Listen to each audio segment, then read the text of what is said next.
Welcome to the Health Science Podcast, sponsored by the National Health Association. I'm your host, Dr. Frank Sabatino, and I'm absolutely delighted and very happy today to have as my guest Karen Hoyos, who is listed as a global transformational leader, and she's also an author. She's an international speaker. She's the founder of Karen Hoyos International, which is a multinational global organization that mentors entrepreneurs, businesses, and teams to kind of become successful in their businesses. She's an author of Purpose, The Ultimate Quest, a remarkable book at helping people discover kind of the essence of who they are. She has won the Humanitarian of the Year award by the Diplomatic Organization of Los Angeles. She's also on a very short list of the most inspiring women in the U.S. by the international magazine Siempre Mujer. So welcome, Karen. It's so good to see you. Welcome to the Health Science Podcast, brought to you by the National Health Association, the oldest organization in the world championing the extraordinary benefits of a whole plant food diet and healthy lifestyle, as well as water-only fasting. We believe that health results from healthful living and focus on evidence-based science that promotes the health of you and your loved ones, as well as the health of all animals and the environment. We feature experts from a cross-section of disciplines within the plant nutrition, vegan, psychological, environmental, and animal compassion sectors. I'm your host, Dr. Frank Sabatino, the NHA's Director of Health Education. Of course, Frank, thank you so much. I want to share first and foremost that I am vegan because of the animals, the planet, the consciousness.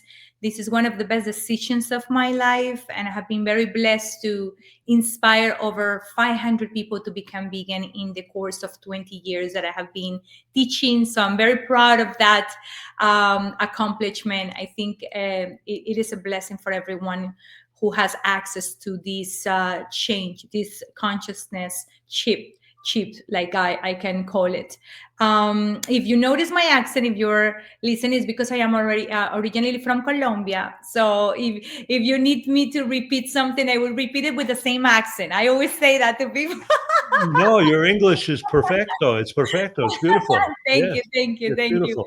And to answer the question, I think it is important to share with you all that I experienced a lot of pain when I was little through different experiences with my father and my mom. My mom and my grandma are both survivors of domestic violence. I witnessed this when I was only 4 years old. Even though I learned about quantum physics, metaphysics, I had the knowledge of what we can do to be happy and to have a good life, but my life was not a reflection of that. I think being so close to violence when I was so little, it allowed me to become more sensitive and more aware of these situations.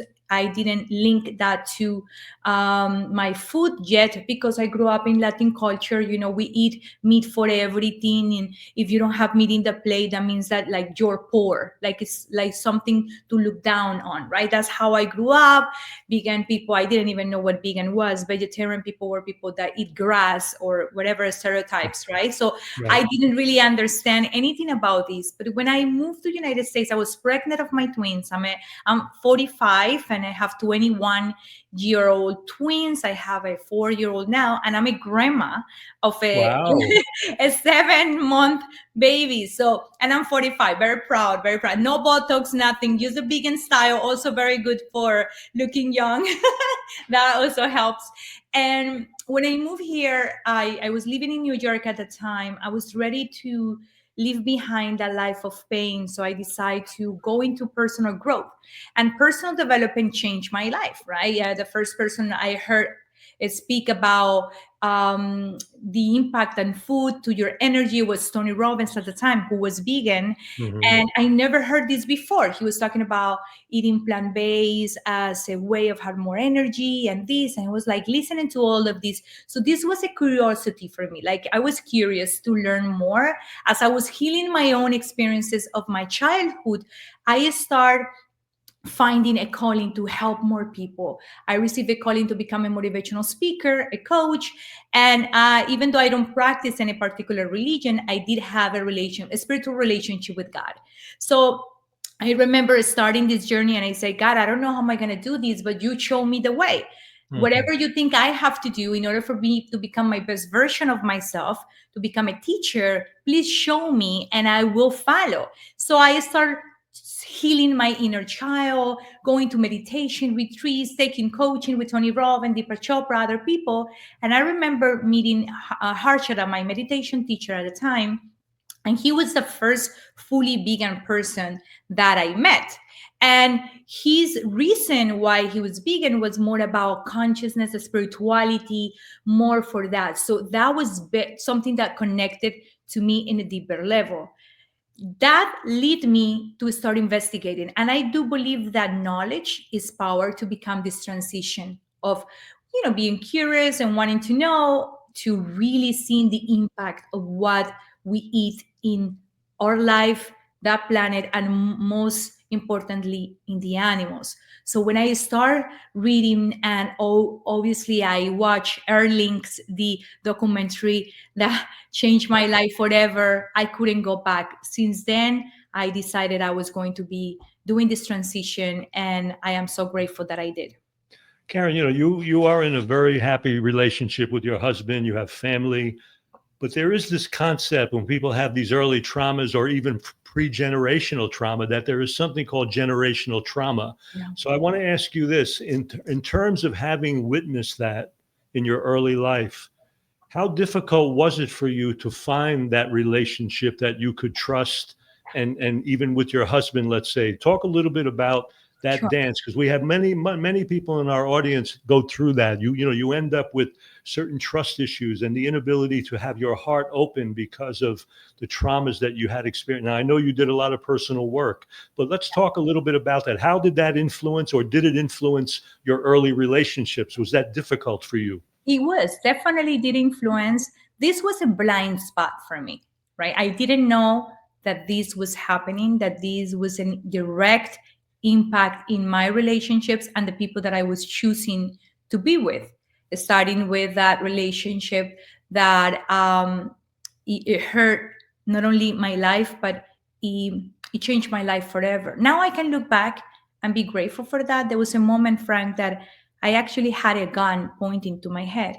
I Mhm. almost died because I experienced domestic violence too, because I didn't heal what Right. my mom and my grandma was living. I now understand that if we don't heal our past, if we don't heal the roots that cause this type of trauma in our life, is going to duplicate, and so we find healing. It's not that we are cursed or that it's a punishment. No, is that inner child trying to heal. So it will manifest through your relationships, opportunities for you to heal your relationship with father and mother. This is actually now a work I do, Frank. In my seminars, I help people to heal their past, because I understood that it wasn't until I myself was able to go from victim to victorious, to from victim to survivor. It wasn't until I went from being a victim to taking responsibility. Not that it was my fault that happened to me, but it was a conscious or unconscious choice that I made as an agreement to be in this planet, instead of like walking through life like, I don't know why this happened to me, poor me. I was like, okay, this happened. What am I going to do about this? What is the meaning I can give it? And I decide to give it a meaning of a testimony of growth, a testimony of victory that now inspire thousands of people through my seminars. So it is important to recognize that whatever happened to us before 7 years old, and this is scientifically proved, Frank, there are many studies that talk about this. Whatever happened to us before 7 years old, it has a direct impact in our relationships from personal relationships, relationship with money and health. It can become certain disease when we don't heal. All that emotions that is suppressed can hit our body and transform into sickness, into disease. So whatever is in the past, that we haven't confronted, face it, and heal it, and to the point to be able to be grateful about it, because that's how you know, Frank, that you are healed, when you can look back, and no matter how difficult, how hard, how dark your past was, you can say, I am grateful that I lived this experience, because now I learn, I grow, now I grew, now I can help other people, because in Right. the end, that's why we're here in this planet, to make a difference, to help other people. Now I can help other people with my testimony. That is the essence of why we're here. It's an interesting, brings to mind a line by one of the popes who made the point that give me a child up to the age of 7 and he is mine for life. So we Yes. talk about that. Well, before we go on, Karen, we're going to take just a very short moment to hear from our sponsor, the National Health Association, and we'll be right back with our guest, Karen Hoyos. You're listening to the NHA Health Science Podcast. Dr. Frank Sabatino here. Are you ready for an extraordinary adventure that combines relaxation, exploration, and vibrant health? Then set your sails for the NHA plant-exclusive cruises. Imagine cruising through exotic destinations, savoring delectable plant-based cuisine, and engaging in rejuvenating activities, all while surrounded by like-minded individuals passionate about health and wellness. These cruises offer more than just a vacation. They offer an opportunity to immerse yourself in the NHA's principles of healthy living. And they rank incredibly high on the ratings of eco-friendly cruise lines. We all know how important our oceans are, and our cruise partner, Windstar, is fully committed to this. Join us aboard our upcoming plant-exclusive cruises and experience the synergy of health and leisure. Delight in gourmet SOS-free meals prepared by talented chefs, attend informative workshops, and enjoy the serenity of the sea, all tailored to nourish your body, mind, and spirit. For more details and to reserve your spot on our next adventure, visit healthscience.org and click the link under Travel. Don't miss this chance to indulge in a wellness retreat like no other. Elevate your well-being and make memories that will last a lifetime. And remember, your feedback matters. Please take a moment to leave a rating and a review wherever you're listening to the NHA Health Science Podcast. I'm Dr. Frank Sabatino, your host. Now, back to the show. Welcome back to the Health Science Podcast. I'm here with Karen Hoyos, the founder of Karen Hoyos International. Let me ask you a question, because you do a lot of transformational work and you talk about this. In a very short discussion, what are the most effective steps that you have found to help people heal the past? Talk to me just a little bit about your process, because Sure. I think it would be instrumental for our guests to even have a little glimpse of what you do. I love to. This is actually very much in detail in my book, Purpose, The Ultimate Quest, because the first step is specifically that, to find what your life purpose is, why you're here. In order for you to heal, not only for you, but for the world, you need to know and realize that you're here for a purpose. You're here to make a difference. You're here not just to be in survivor mode, to go Right. through darkness and difficulties. You're here to leave a legacy. So the first step is to realize, I have a purpose. My purpose is not just to suffer, to go into pain and try to get by. I have a purpose that is bigger than me, that is bigger than my past, is bigger than what I'm going through right now. And that purpose is to leave a legacy, to help this world be a better place. And I know it sounds like cliche that many people say that, but it's actually the essence of life. When people are depressed, I often say to them, are you helping other people? Are you giving a hand to somebody else? Are you sharing your story?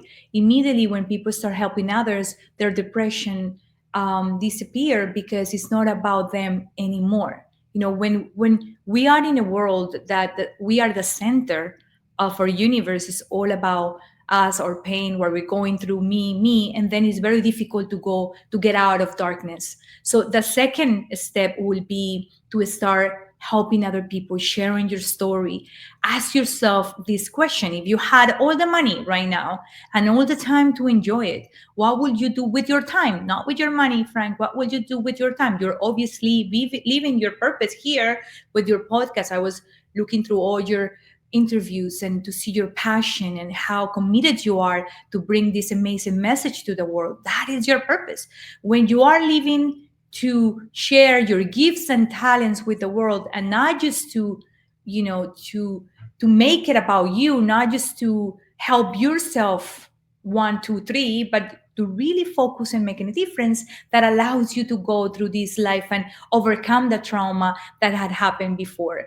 And I think number three, it is essential that you go through a journey of forgiveness. And when I talk about forgiveness, it's not from a place of, okay, I have to forgive what the wrong that it was done to me, because a lot of people come from a filter, a belief system that is from right or wrong. I see it differently, Frank. I see there are people that are being conscious and unconscious. Many people do and create pain in the world because they're not conscious about the impact of what they're doing. They were raised certain way. There was certain trauma, and what they do is they share the trauma. Now, I'm not justifying the abuser. I'm just seeing it from a different perspective. Usually, a person who is an abuser has been in any way abused, neglect, or was not really loved unconditionally, and that becomes anger that and then is shared with the world. When you understand this, that people are doing the best they can with what they have, that we have two parts, the ego or false self, the little voice in our head, who we think we are, and we have our authentic self or essence. Most people are going through life with their false self in survival mode.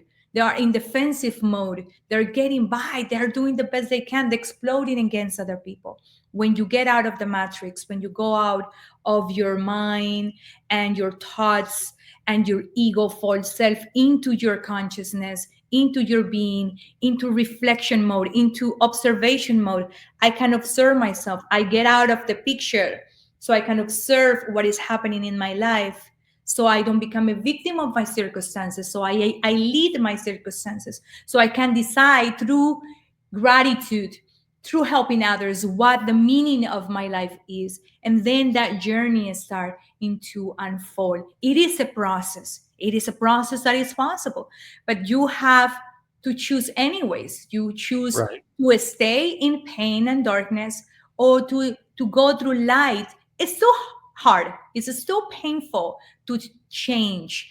It's still challenging, but it is definitely a life worth living. Well, here's the thing, too, and you bring up a point, and I want to hammer this home because, I counsel people, you do. Many times people can find their thing that's their plan A, their purpose, what they call plan A. But sometimes it's very difficult to monetize that plan A into a workable model that allows them. So they wind up moving in directions that, in a way, separate them from purpose.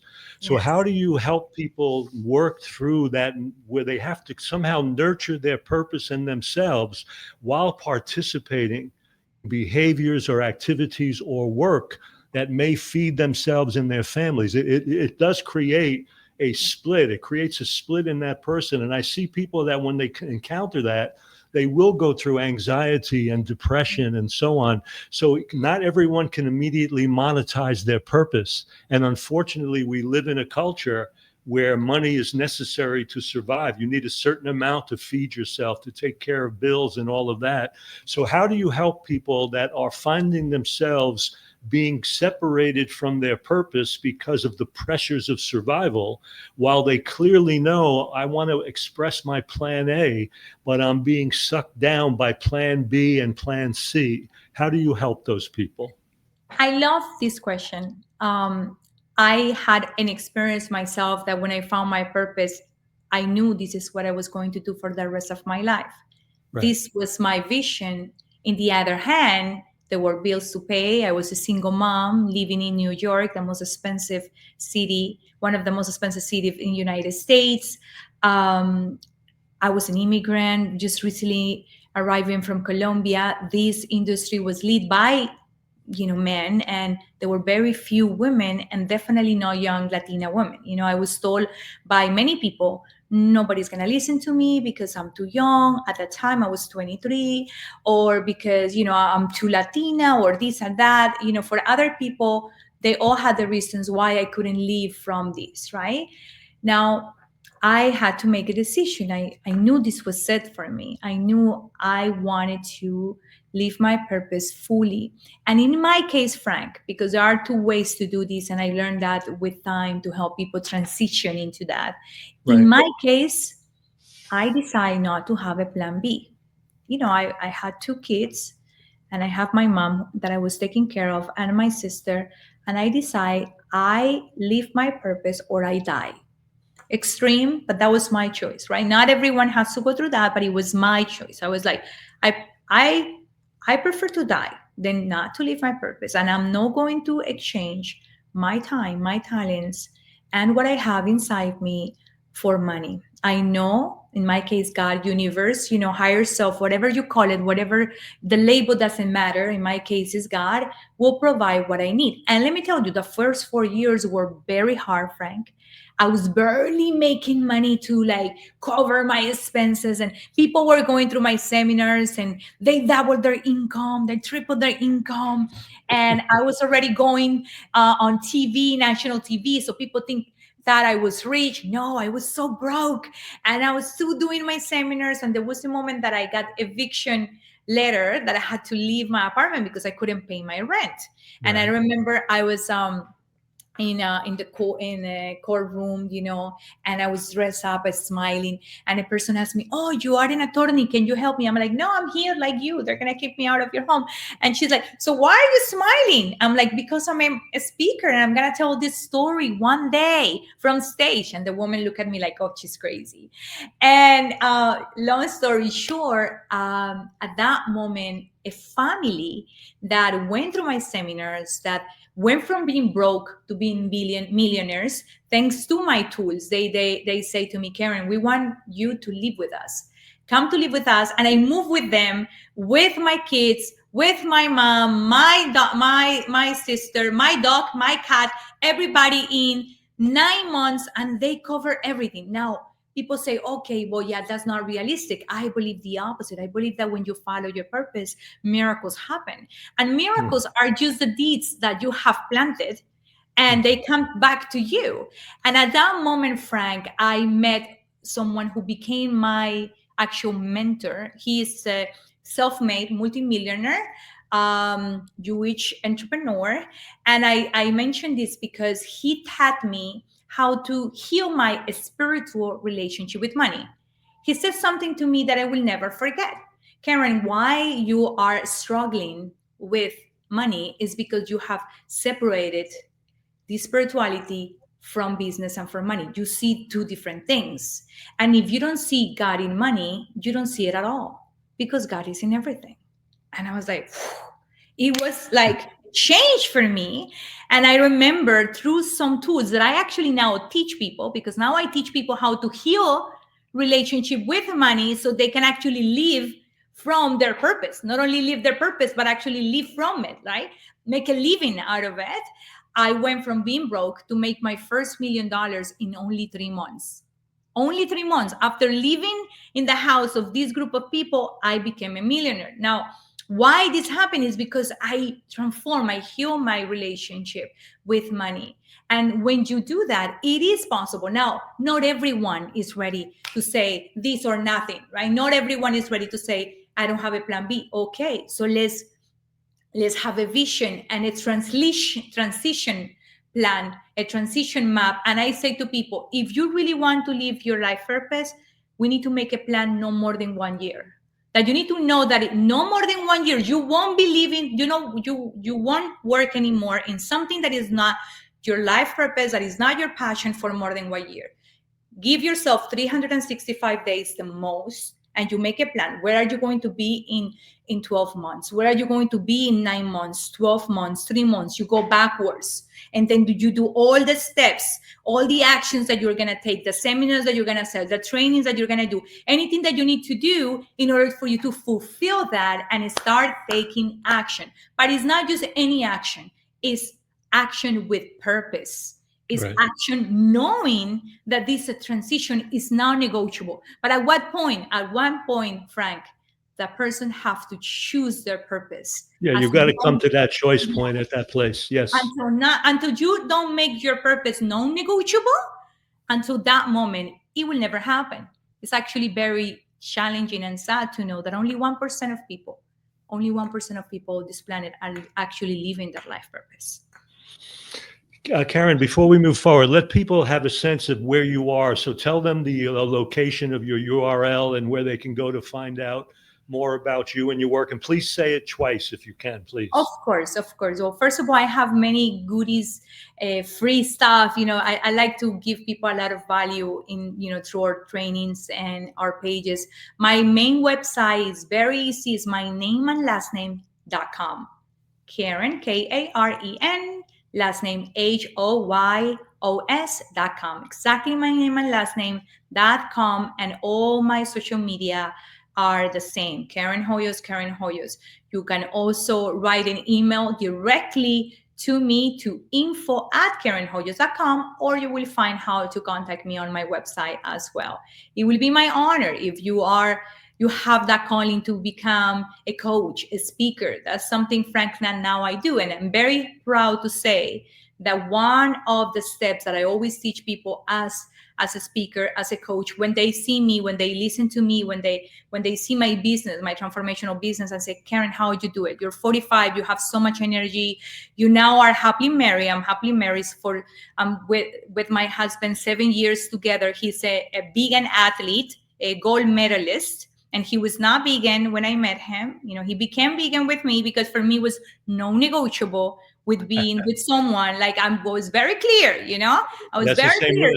It's the same with me. I Yeah, understand that. Yeah. yeah, it was non-negotiable. He transitioned to veganism because I like to surround myself with smart people, and I believe that people are not vegan not because they don't want to, they just don't know enough. So Well, what let's I start. do, Let me take that and run with that just a little bit, yeah. because your work is centered around, really helping a very diverse population of people, entrepreneurs, fortune executives, corporations, businesses. So obviously, in your encounters, a lot of these people are not vegan. We know Oh yeah, that. most Yeah. of them. So the bottom line I want to ask you is, because that path to forgiveness, that path to understanding that spirituality is not a religious concept. It's something where we take responsibility for the choices we make and how they impact the world around us, people, animals, the environment, and so on. So to me, that's the essence of spirituality. When we make a choice consciously, what is the impact that has? And are we incorporating that impact into our choice points? Since vegan lifestyle does that so well by feeding and supporting a life that is nonviolent, that is compassionate, that is empathetic. How do you, in the work that you do, I'm assuming that you would love the whole world to be vegan, but the Yes. people you're working with are not. So how do you incorporate that part of you into your teaching and coaching? And how do you move that agenda forward, even in populations of people that may not be there? Is that something you try to do, or do you just leave it at the door? Oh no, no, no, never. Okay. Never at the door, never.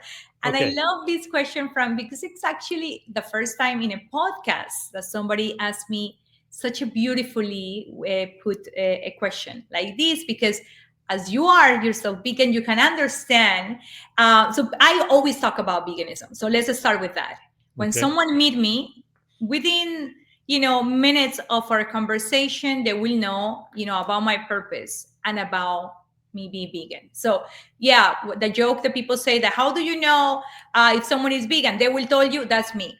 That's me. That I am there. I'm like I'm very clear to share that. Now, I have been very successful in inspiring people to transition into a vegan life because I come from love, respect, and because I understand that most people are not vegan because they don't know enough, right? I was part of that group. I was part of the group that I thought that I need meat to survive. Like it was part of my culture, it was part of everything I knew. So when people come to my seminars seeking healing for their life, and eventually what happened, Frank, is people now, once they heal, they want to help other people. Right. They want to help heal other people. That's the nature of humans, right? So people come to my seminars because they are in pain.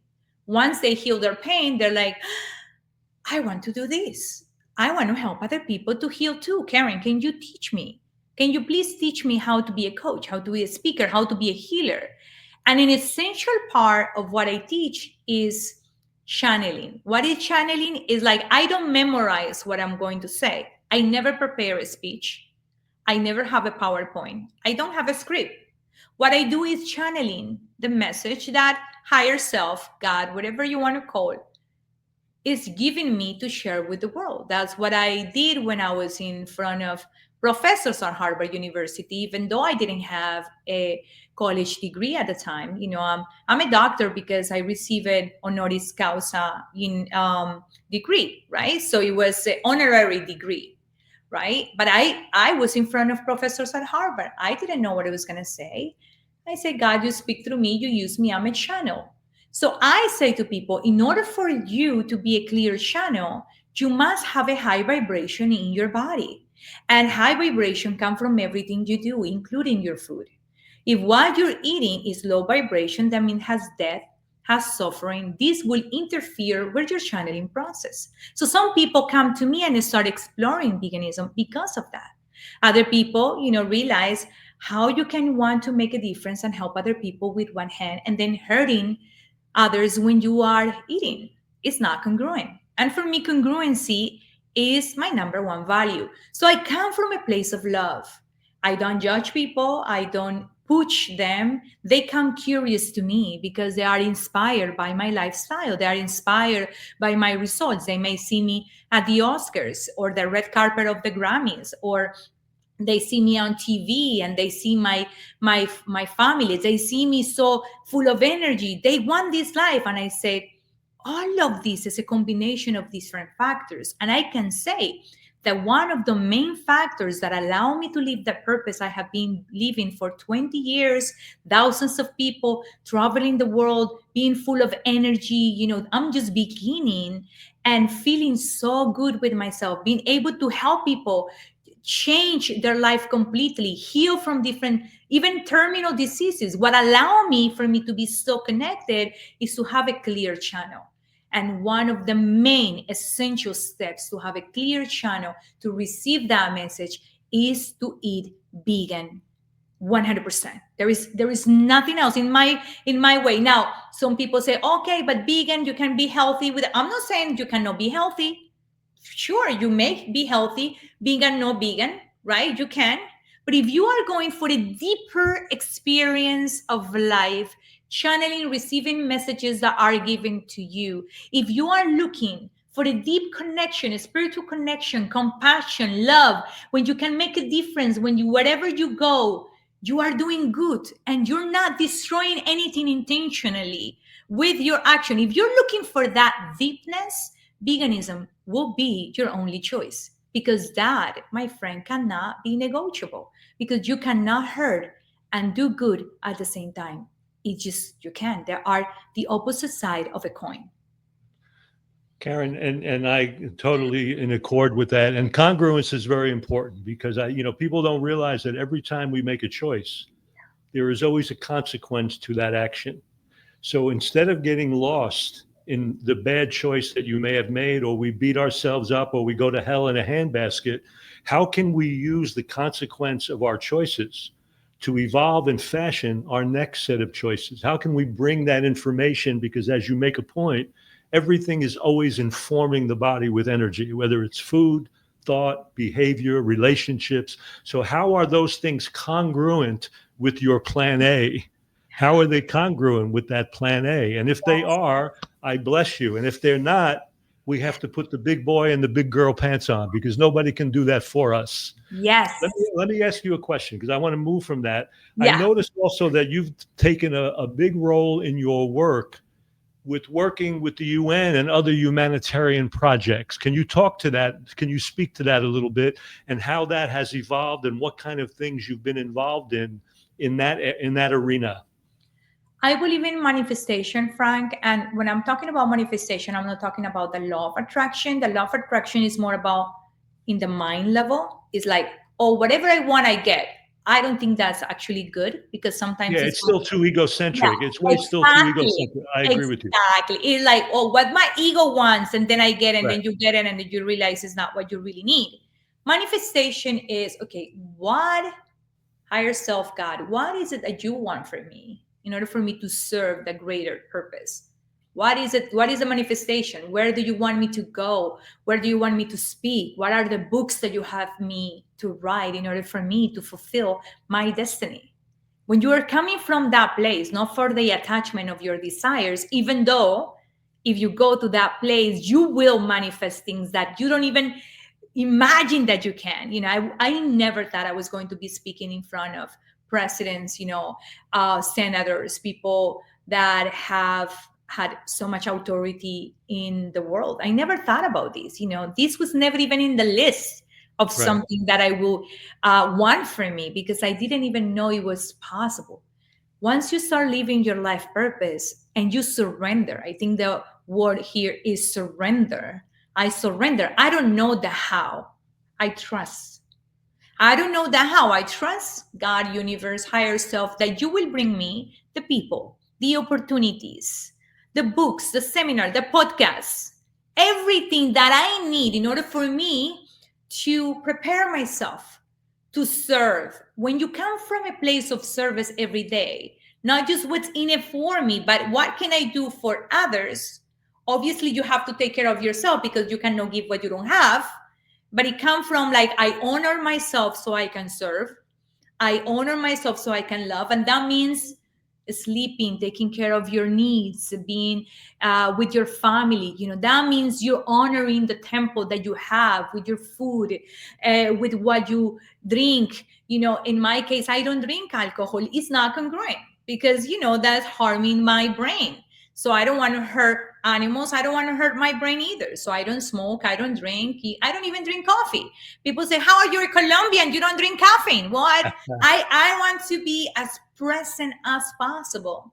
And my energy come from service, from my purpose, from the contribution. Plus, obviously, a vegan lifestyle also give you a lot of energy, right? So it comes from this combination because you can be vegan also and have the perfect diet. But if you're not serving, if you're not in service, that's not going to be enough fuel. The fuel comes from your contributing, sharing your gifts with the planet. So because of that, Frank, God has surprised me with things that I never thought I was going to do, like speaking in United Nations or training the sales department in the New York Times or being in the Oscars, working with celebrities in Hollywood and living an experience of these things that I only saw in the movies or in the documentaries about manifestation. Today, I really have the life that I dream of. And I know there are way more surprises out there because I still have more to grow, to give. And I want to continue doing this until the last moment and the last breath I have on this planet. So that's what's on the horizon for Karen to continue this work and to expand this work into the world, basically. Anything else that you're trying to achieve or you have any immediate goals coming up? I believe that right now, my main goal will be to train as many speakers and trainers to be congruent and to continue sharing these beyond me. Because in the end, I'm one person. But if Right. I can touch and teach another person that will touch and inspire hundreds, thousands, and then I'm definitely transforming the world through teaching other people.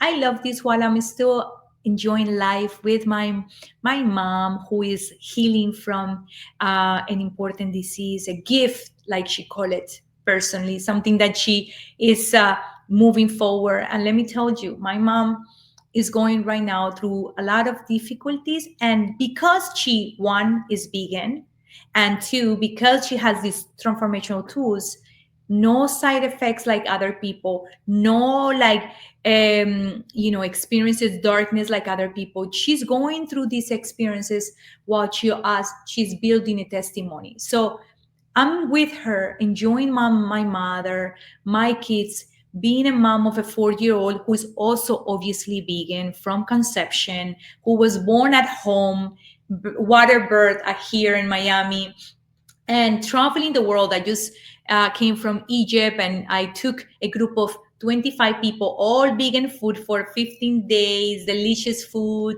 and going through meditation. Now, next year, we're going to India and Nepal, transforming the life of people. So I continue living my purpose while I stay humble, knowing that I don't know it all, that I am still a vessel. God used me, a channel, that I don't know anything. I just know that I am here to serve, and I'm open to continue growing. I'm ready for surprises. God, surprise me, whatever you have for me. And I am very grateful to meet people like you, Frank. This space, I feel honored. I feel so happy, so grateful to be here. Thanksgiving is coming, and I'm grateful for you. And I'm grateful for each person who's going to watch this podcast, who's going to receive a message, who's going to receive a seed that I manifest become a fruit, and will allow each person to manifest a life of purpose, because it's possible. It is possible for you who is watching right now to live a life of purpose, abundance, love, and contribution, because that's why you're here for. Well, we'll leave that as your final message to our audience, because I think it's incredibly worthwhile. I can't thank my host, Karen Hoyos, enough for being with us today, sharing her heart, her work, her experience. And I urge you, if you are looking to have that kind of support and transformation in your life, please seek Karen out. You can see her location scrolling across the screen. And I want to thank the people that have joined us today, because without you, we cannot do what we do. And I really want to thank you for being part of this very active, healthy community. And on behalf of the National Health Association, I'm your host, Dr. Frank Sabatino, and I look forward to being with you on the next episode of the Health Science Podcast. Karen, thank you so much. Really, thank you. My pleasure. You've been listening to the Health Science Podcast, brought to you by the National Health Association. Thank you for joining us today and for your commitment to evidence-based health science that backs a whole food, plant-exclusive lifestyle and contributes to the well-being of all people, animals, and our environment. I'm your host, Dr. Frank Sabatino.